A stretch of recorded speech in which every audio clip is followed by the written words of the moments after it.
دو تین چیزیں شاید آپ لوگوں کو نہ معلوم ہو کہ جب پوسٹ مارٹم ہاؤس میں کسی عورت کو لاش پہچاننے کے لیے لے جایا جاتا ہے، بیٹے کے لیے کی لاش ہے اس کی، تو وہ جاتی ہے اور اندھیرا رہتا ہے اور وہ باکس کھولے جاتے ہیں، اس پر وہ ہاتھ رکھتی ہے پیشانی پر اور بتا دیتی ہے کہ یہ میرا بیٹا نہیں ہے۔ اچانک کسی پیشانی پہ ہاتھ رکھتی ہے اور وہ چیخ پڑتی ہے۔ ماں جو ہے اس کو جسم سے پہچاننے کی ضرورت نہیں پڑتی ہے، وہ 20 برس اپنے بیٹے کو یوں ٹھوک ٹھوک کر کے سلاتی ہے تو اس پیشانی سے پہچان لیتی ہے۔ تو ظاہر سی بات ہے کہ یہ جیسی محبتیں ہیں، یا میں نے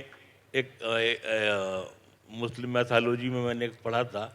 حضرت عیسیٰ کا واقعہ، اب میرے ساتھ بھی ویسے ہی ہو گیا ہے۔ میری ماں بھی 7-8 مہینے پہلے ختم ہو گئیں،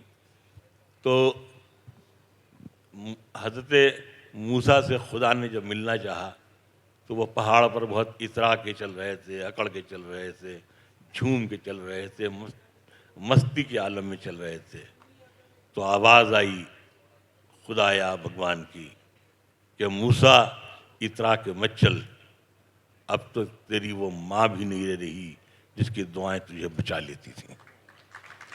تو کہنے کا مطلب یہ ہے کہ یہ جو ایسے واقعات ہوتے ہیں، اس سے اندازہ ہوتا ہے کہ ماں ہمارے لیے کتنی ضروری ہے۔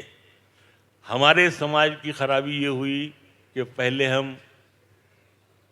گنگا کو ماں کہتے تھے، جمنا کو ماں کہتے تھے، سرسوتی کو ماں کہتے تھے۔ ہماری محبتوں کی انتہا یہ تھی کہ ہم گائے کو بھی ماں کہتے تھے۔ ہمارے گھر میں جب کمرے بنتے تھے تو ایک کمرہ یا ایک چھپر اس لیے بنایا جاتا تھا کہ اس میں ہماری گائے رہے گی۔ اب تو گائے غائب ہو گئی گھروں سے، ماروتی وہاں کھڑی کی جانے لگی۔ بالکل اسی طرح سے جو محبت کرنے کا جو رشتہ ہمارے ہاں تھا، تو یہ جب سے کالونی کلچر آیا، ہمارے ہاں ویسٹرن سے آیا، فلیٹ سسٹم آیا، تو لوگ بھاگنے لگے اس سے، اور اب اس کا نتیجہ یہ ہوا کہ پہلے ہم گائے کو بھی ماں سمجھتے تھے، اب ہم ماں کو بھی گائے سمجھتے ہیں۔ ہم یہ چاہتے ہیں، میرا صرف یہ شوق ہے، یہ میسج میں دینا چاہتا ہوں کہ اگر دنیا کے کسی بھی اولڈ ایج ہوم کی ایک دیوار بھی میں گرا دوں تو میں سمجھوں گا کہ میں اپنی شاعری اور اپنی زندگی میں کامیاب رہا، ورنہ اس کا مطلب ہے کہ میں آیا، لکھتا رہا، پڑھتا رہا، بولتا رہا اور چلا گیا۔